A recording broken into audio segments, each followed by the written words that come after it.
Ollie got called to what was described as a haunted house.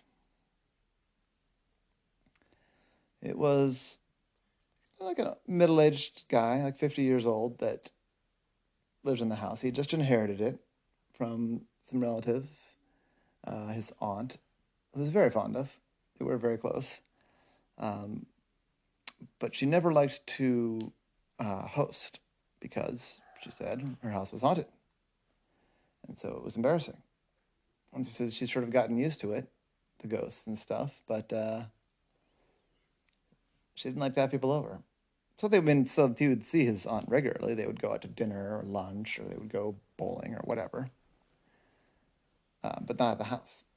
So when he inherited the house, he'd been in it only a handful of times. He visited her when he was ill, of course, and been there, whatever, to fix things now and then.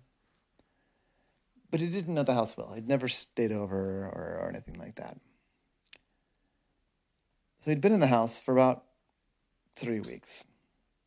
He'd been assuming his aunt had told him that the house was haunted, and even asked him, like, "Do you? I was thinking about giving you the house in my will, but it's haunted. Do you actually want it?" And he said, "Yeah," because he figured it's not haunted. It's not real. Well, ghosts aren't real. But having been there for 3 weeks, he was starting to be convinced, because the windows would rattle, and the lights would flicker on and off, and the fridge would just open, and all sorts of creepy things like that. So he'd heard about this detective, Ollie the Octopus, who handled ghosts and monsters and all kinds of things. So he called Ollie up, and so Ollie came out. The house was kind of not in Catonsville.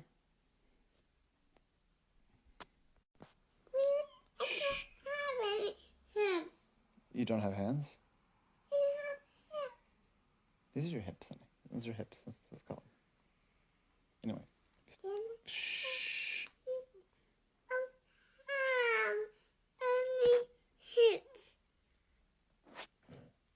Anyway, moving on. Shh. Okay, sure. Honey, don't worry about it. It's fine. You do have hips, but we're not going to debate that point right now. Okay. Anyway, back on track, back to the story. Is Ollie went to go visit, and the guy said, okay. So Ollie went to visit the house. He came in like mid-afternoon, like 3 o'clock. Like I said, thank you so much for coming, Ollie. I know it seems silly, but I don't know, maybe it's just all the stories my aunt told me over the years of her haunted house. But now that I've been living here, I swear she might be right. Can I offer you a cup of coffee or anything? I said, oh, sure. That'd be fine. That'd be great. A little bit, let's take it. I'll take it black, actually. Shh, shh, shh. Hey, lie down. Lie down.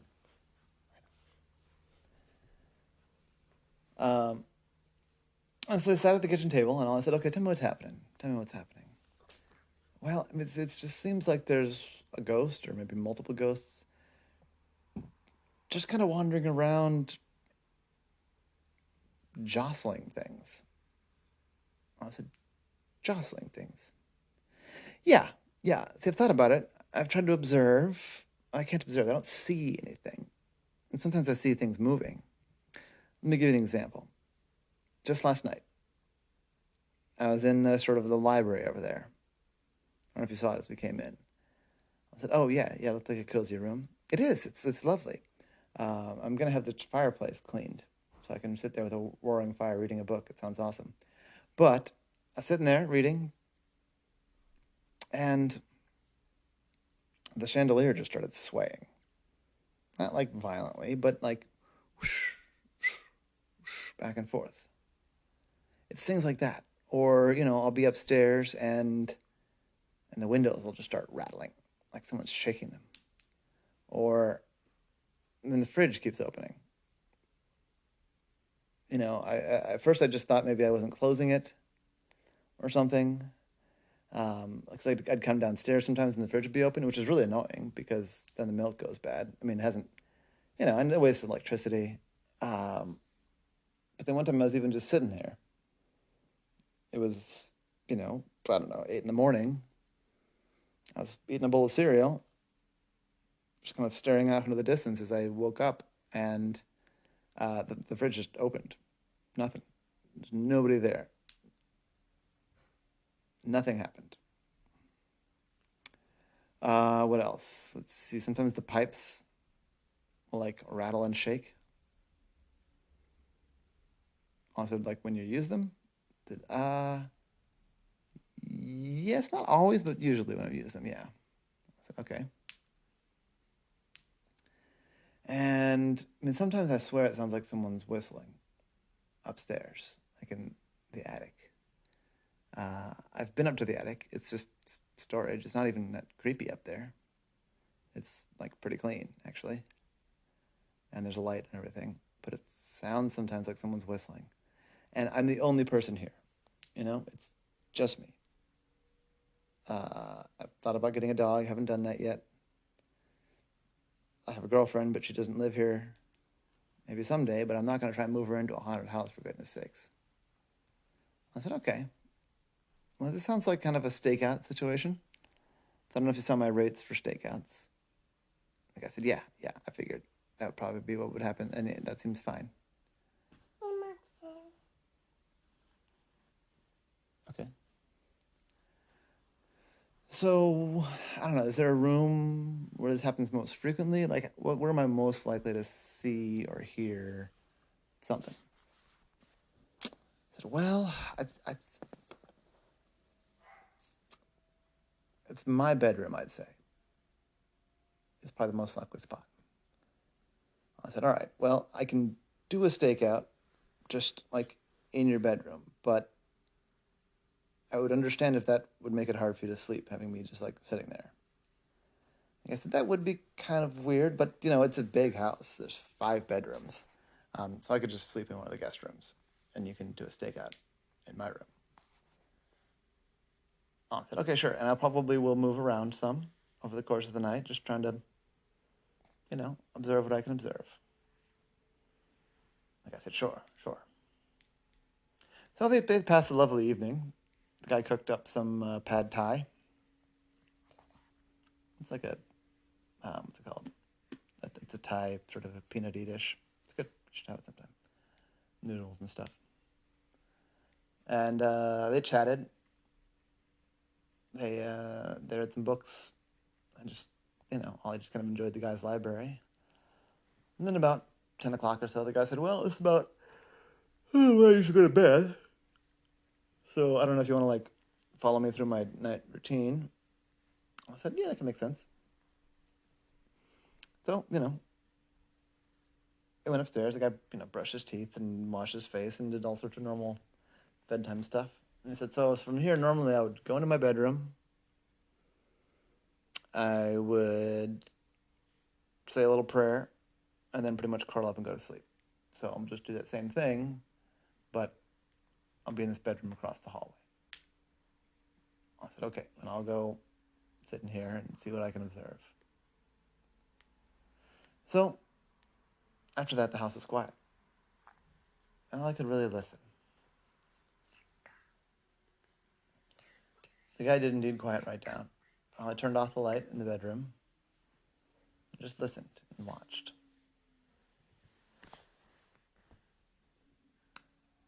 It was pretty quiet. But the house did creak and groan and make some noises. Ollie thought about that. He got out his notepad so he could write down what he observed. And he passed the night. Actually, kind of it was pretty entertaining as far as stakeouts go, because some stuff did happen. And he would write it down. He would hear something and go investigate. Ollie can be very quiet when he wants to. And he heard the rattling windows. And he saw some champagne or some chandeliers move around. But none of it worried him because he was pretty sure he had it figured out, at least after the first couple of them. So he passed a peaceful night, just checking out this cool old house. It was a cool old house. In the morning, about 7 a.m., the guy woke up. Oh, it's like, oh, man, you've been up all night, really? I said, oh, yeah. I mean, it's no big deal. I do this all the time. I'll go, nap when I get home and then get a good night's sleep tonight. It's just part of the job. Don't worry about it. But why don't you put on a pot of coffee and let me tell you what I've uncovered? I said, sure, sure. I got some, I have some muffins. You want some, like, muffin breakfast? I said, I could eat a muffin, yeah. So, you sound, oh, excuse me, you sound not at all worried. So that's a good sign. I said it is a good sign. Do you want the short version or the long version? Oh, why don't you give me the punchline? And then you can work through the explanation. I said, sure. Take a sip of his coffee. Here's the thing, friend. You don't have ghosts. There's no ghosts here at all. What you have is a drafty old house that needs some air sealing and some new windows. And the guy stared at Ollie for a second, and then he started to laugh.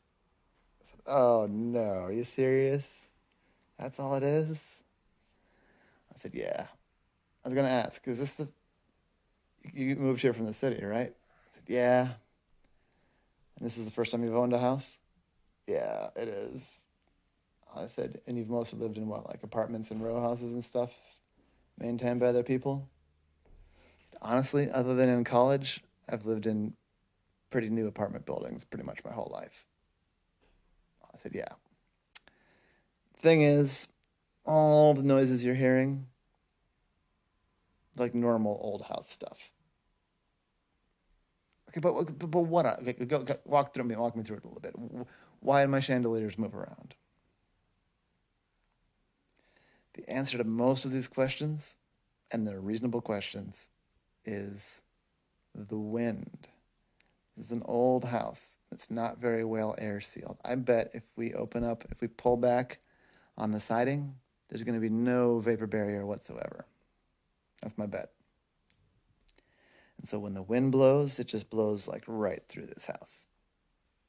Like I said, seriously. Oh man, that didn't even. So when the chandelier moves around, it's because a breeze just blew through your library. And when the window rattles, it's because a breeze is just against your window. And what about when the pipes rumble and shake? Dude, that's just old pipes. The other good news is all of these things are fixable. I don't know. Did she leave you like some money to fix up the house or anything? She did, actually. She left a chunk of money that specifically was to like modernize the house because she loved this house. Even with, well, I was going to say even with its ghosts, but sounds like there's no ghosts, Ollie says. There's almost always no ghosts. Notice he said almost. Shh, don't do that. So yeah, I mean, if you want, I've got some friends that can, fix the pipes, caulk up the windows. If you're really feeling ambitious, the thing to do is to like have the house air sealed, it sounds like a huge deal. It's not a huge deal. It takes some money and some time. And if you really wanted to get thorough, whenever you're going to replace the siding, just have them put like tie-back house wrap on it, and you'd be surprised. And here's the thing: if you do that, the wind's not going to rip right through the house. It's also going to help your energy bills. Like I said, I haven't seen the energy bill yet. I've only been here 3 weeks. And it was springtime, and it's springtime. It's not that going to be that intense right now. You probably don't even have. Is there AC here? I said, nah, window units. I said, so yeah. So my friend, you don't have ghosts. You've got a really cool, but leaky, creaky, drafty old house, and I think you're gonna have a lot of fun with it. Well, here's to that, the guy said, and lifted up his coffee cup and cheers. And Ollie gave him a cheers, And they sipped their coffee, ate their muffins, and talked about old books. And that is Ollie and the sort case of the quote unquote haunted house.